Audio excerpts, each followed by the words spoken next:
Hey everyone, Travis here from Travis.media with a new video. So today I want to talk about that freelancing hype. Okay, you see it everywhere. There are ads out there about it. If you're a new developer, the goal is to freelance. You want to get out of you don't want to be another cog in the wheel. You want to get out of the rat race, be your own boss, make your own money. That's the goal. Anything less than that is subpar, okay? That's the freelancing hype, and I want to talk about it today and why it's really not a hype at all. All right, so before we get started, if you're into web development, coding, life hacks, that sort of thing, consider hitting that subscribe button below. There are lots of great videos on the way.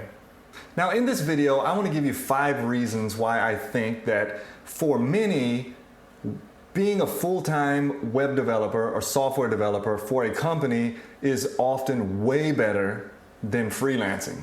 So what I want to do in this video, I'm going to give you 5 reasons why being a full-time web developer or software developer for a company is often way better than freelancing. But before I do that, I want to put a couple of caveats out there. Freelancing is great for a lot of people. You may be just looking for a side hustle. You just want to make a little money on the side. Perhaps you're older and you don't want to go into the job market again. You want to be able to do your own thing. Also, freelancing may just be 100% you. That may be who you are. So I love freelancing. If that's your thing, I'm not knocking freelancing. I'm knocking the freelancing hype. That's what this video is about. It's about the hype, not the freelancing in general. Also, you may be like, isn't this the guy who wrote that ebook that I downloaded called From Code Newbie to Full-Time Freelancer in 1 year? Yeah, that's me. I freelanced for 2 years and I loved it, okay? I wrote a ton of articles about freelancing. I still believe in freelancing wholeheartedly. So freelancing's great. I'm not knocking it. I'm knocking the hype and how it just isn't for a lot of people. Earlier this year, I stopped freelancing. I took a full-time job as a software developer, and for me, I like it way better. And I'm gonna talk about some of that in this video. I'm gonna incorporate that into these 5 things. So let's get started. And also, I worked a lot of dead-end jobs in the past where your boss, your managers, your company didn't care anything about you. You were a cog in the wheel, and I had that kind of mindset. Even the last job I had before I freelanced, I had for 10 years as a systems analyst, and we got outsourced. They kept me, but just long enough to get through this new system onboarding. And I saw that, and that's why I got out and started freelancing. And that's kind of my background. So I haven't had a company that really cared for its employees before, so I was under that impression. So for me, freelancing was the only way out. That's all I had. I got to get out of this rat race and be my own boss. But now that I've taken a job in the software world, I have a different opinion. So just wanted to throw that out there as well. That was a big impact on me. So again, freelancing is great. The hype is what I want to talk about.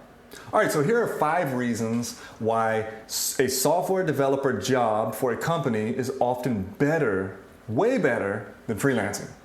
Number 1, remote software developer jobs are almost identical to freelancing.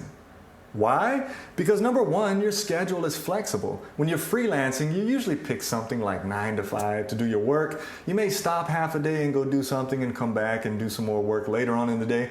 But as a remote developer, most companies don't really care that you're there for the whole 8 hours. They want you to be around during the day, of course, and you want to get your hours and you want to keep up with your project. But their main thing is that at the end of the month, you've met that amount of hours, that 40 hours a week, and also that you're getting the job done. You're doing the things you're supposed to be doing. So the hours, in my experience, is flexible in both sides. Also, you get to work from home. So with freelancing and with remote work, you get to wake up, put on whatever you want, and work at your computer all day long. If you need to take half a day, go take half a day, come back and make up the time. That's number 1. Number 2, and this is very similar, remote developer jobs are almost identical to freelancing, but with much better benefits. Let me name a few. Number 1, paid equipment. Okay? A company will say, hey, here's your MacBook Pro. Do you need a monitor? Here's a monitor for you. Need a new chair? Here's some money for the chair. A lot of companies have this remote allowance. Like per year, you can spend $2,000 or something. Either way, whatever your company does, they pay for your equipment. As a freelancer, you got to buy the equipment yourself. Number two, benefits. The benefits were the big thing for me. So as a freelancer, you're paying $500 plus a month in just health insurance. That's out of your own pocket. Then you got dental, if you want to do 401k, if you want to do vision, any of that stuff, it's just on you. When you work for a company, like when I started with this company, it was paid benefits, paid health insurance, vision, dental, 401k. If I wanted to get a certification, they pay for that. There's company events. And like I said, there's an equipment fee, or an equipment allowance that I can buy equipment with. So there's lots of great benefits with working for a company versus freelancing. Next, and another benefit, is paid vacations and sick time. As a freelancer, you don't get paid vacations. You take a day off, you don't get paid. And of course, there's passive income and things you can put into place to cover that. But in general, with the company, they'll pay for your vacations and for your sick time. Wonderful thing. Next, taxes. As a freelancer, you're paying a huge amount of taxes. Like what, 30% you got to keep from every payment you get? With the company, they're paying half of your taxes. They're paying half the taxes, the employee's paying the other half. You get a break there on your taxes. Next, it's good pay. You're guaranteed a good pay at a software company. Freelancing, there's seasons. There's seasons where you get paid, there's seasons where you don't get paid, and there's seasons where you have lots of clients and don't have lots of clients. And finally, you get paid for everything you do. So as a freelancer, you're working on a project, you get paid, but when you start answering the emails and you start researching stuff on your own, you start doing a little side administrative stuff, you don't get paid for it. At a company, you get paid for your whole time there. So those are just a number of what I think are huge benefits by not going the freelance route and getting on with a software company.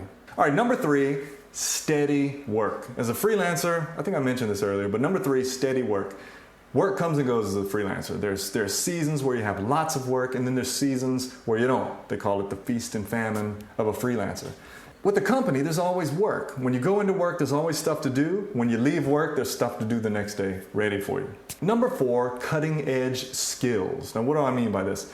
I mean, you get to work with bigger systems. And a lot of times these are cutting edge systems. So you may be in the cloud doing some stuff. You may get to put together some continuous integration, or you may get to work on different departments within your company. But in general, you get to work on these big systems, and a lot of times they're bringing in cutting edge technology.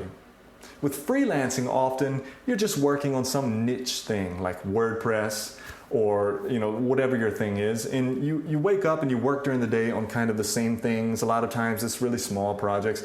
And you may be like, man, I would really love to get into some of this other stuff, some Java, some enterprise stuff, but I just can't because my thing is here. And that may be your thing, okay? Don't let me say it's bad or anything.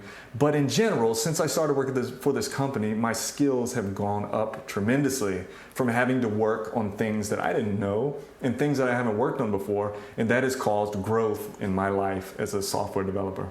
Number five, and this is going to be controversial, I know, but working for a company gives you more free time. What? You may be like, what is this guy talking about? Let me explain. Working for a company, you have a start and an end time. Let's say your time is 9 to 5. Now you may have to work overtime for some reason, or you may have to make up some hours, whatever, but you do have a set start and end time. One of the biggest things with freelancing, and what you hear from freelancers, is that it's really hard to end your day, to make that cutoff time when it comes 5 o'clock or 5:30 or whatever. And then you got people writing you in the evening or at night, and you feel compelled when the kids are in bed to jump back on, work on it a little bit more because you get paid for it. You want to jump on when you can and make some money. So I found that as a freelancer, you don't have as much free time. You feel bound to work on stuff, and you don't have those set times like you do with the company. Also, you don't get paid vacations, as I mentioned earlier. And so you can't be like, I'm going to take a week off or 2 weeks off because you don't get paid for it. All right, so those are 5 reasons why I think you should steer away from this freelancing hype. Freelancing may be for you, it may be a great pursuit, but don't let that hype get you. Don't get discouraged if you feel like I'm not my own boss yet, I'm not a freelancer yet, I'm just trying to get with the company, or I just started with the company. That's a wonderful thing too. Don't buy into the hype. Be encouraged. Enjoy your life as a software developer. Again, if you found this video encouraging, consider subscribing below, and I'll see you in the next video.